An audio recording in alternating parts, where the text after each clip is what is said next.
دوستان، ایبیابی سیمکشی کامیون داینفاین رو داریم که اینجا سیمکشی سوکت‌های ECU سوخته بود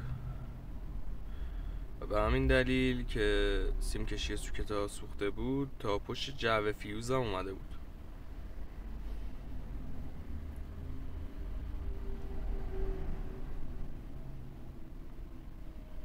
و اینجا تقریبا یه کار تمومه.